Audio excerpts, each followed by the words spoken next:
Hi, this is Lisa, and you're watching The Backward Glance. And this is going to be episode number 20 of my What Sold Quickly on eBay videos.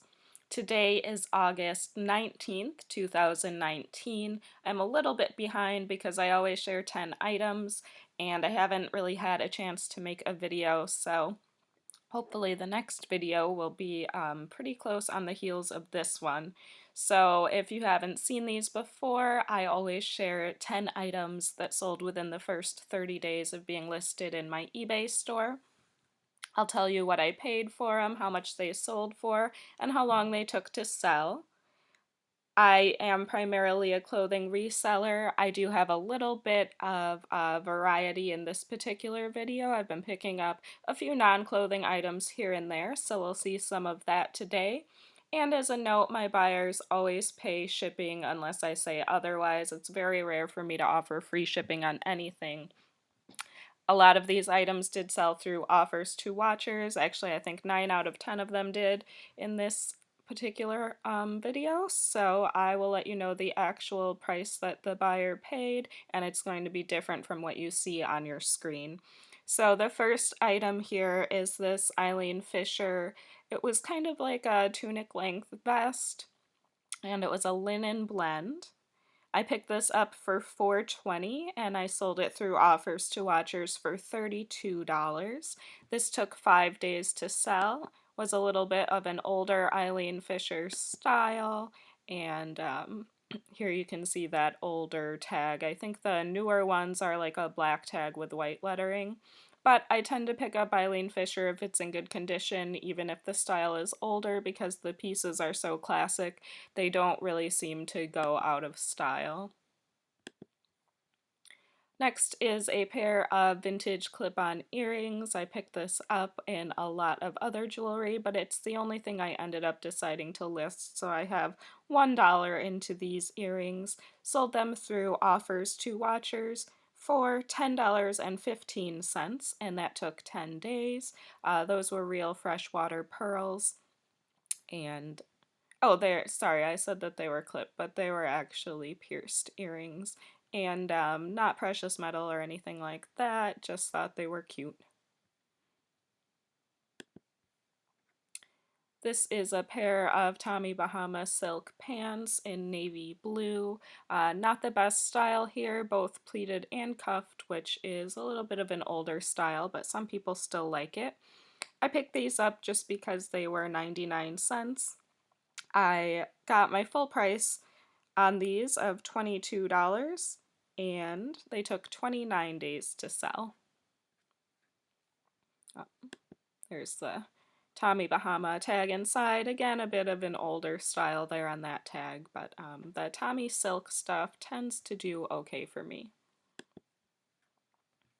Next up is this very large purse that was put out by the Bradford Exchange, and this was from 2017. Pretty good condition, as you can see, obviously a Peanuts theme.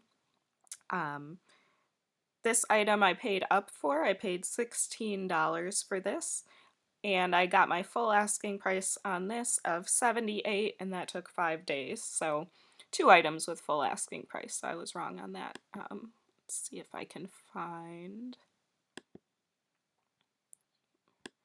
This brand seems to make a lot of novelty prints, like they have Disney and Peanuts and probably some others.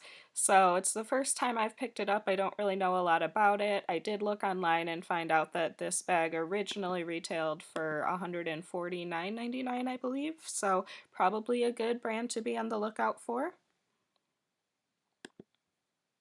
Next up is this absolutely gorgeous pottery jar that I totally fell in love with. And I did show this in a haul, and I mentioned that I was probably going to put a really high price on it and just let it sit and keep it on display in my house. And what I found was I was super paranoid that I was going to break it, so I decided to not shoot quite as high. So this artist is called Chuck Adlet. I don't know if I'm saying that right. There is a signature there and that little like swirl pattern, and really, really cool, well-made pottery.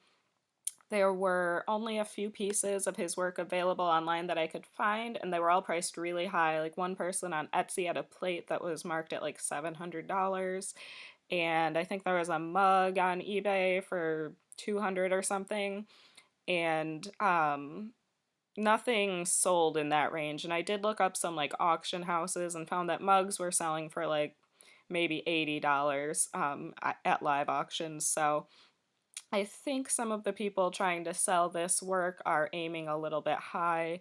If you do buy work from the artist, it is very expensive, but you know that your money is going to the artist. So in this case, the money is not going to the artist. So I don't think that people are being that reasonable with their prices.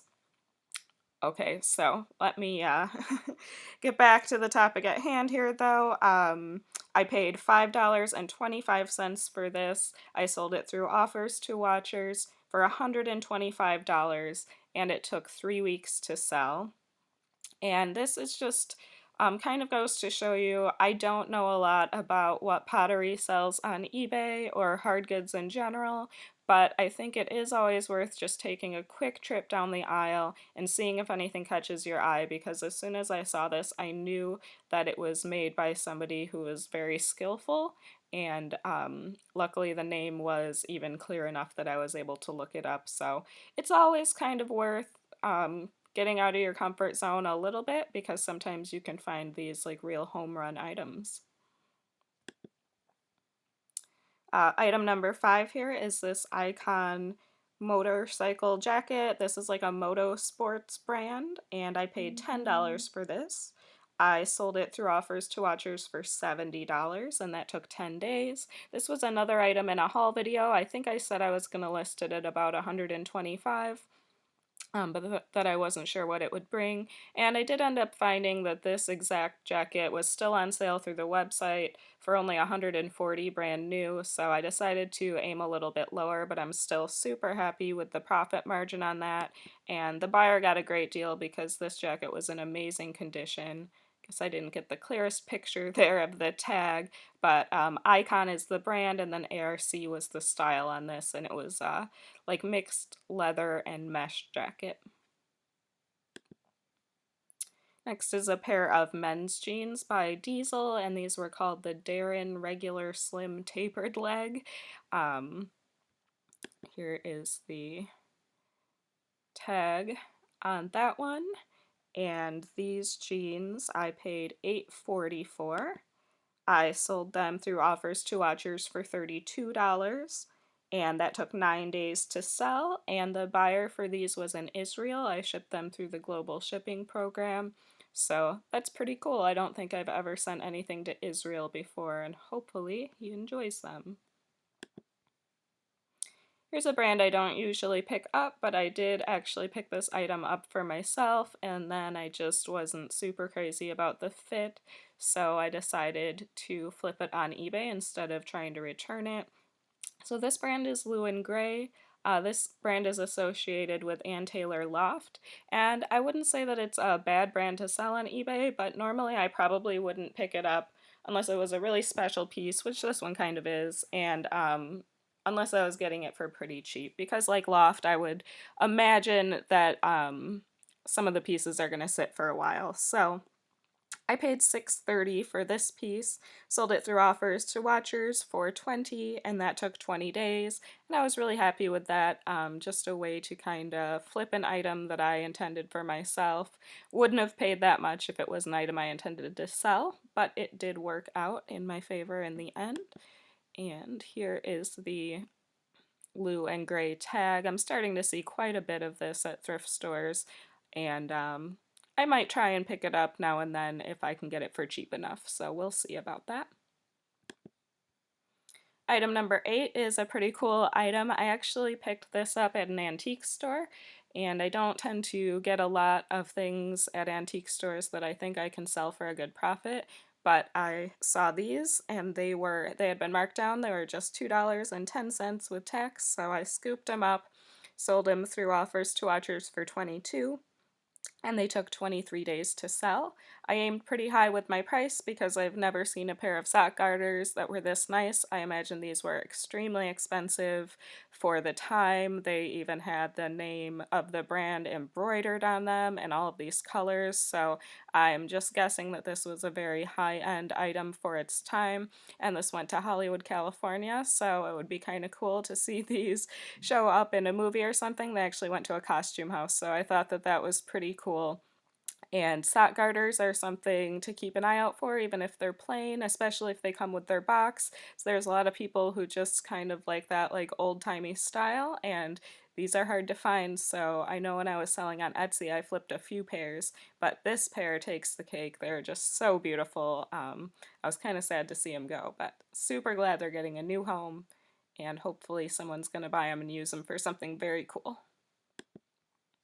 And the last item is this vintage scarf that I picked up, and basically I paid a little too much for this probably, but I just am a sucker for some of these novelty prints, and this was a print of Paris, and I just thought that it was really cool. So I paid $3.15 for this, sold it through offers to watchers again for $12.25, and that took 21 days to sell. The brand on this was called Tassaram, but I don't think that that's necessarily anything special. Like I said, I just picked it up because I thought the print was really cool and that someone would like it. So those are the 10 items that I have to show you today. Hopefully there was some little nugget of information in this video that you can use when you're outsourcing. Please feel free to leave a comment, to like, dislike, or subscribe to my channel if these are the kind of videos that help you out in your reselling career. And thanks a lot for watching.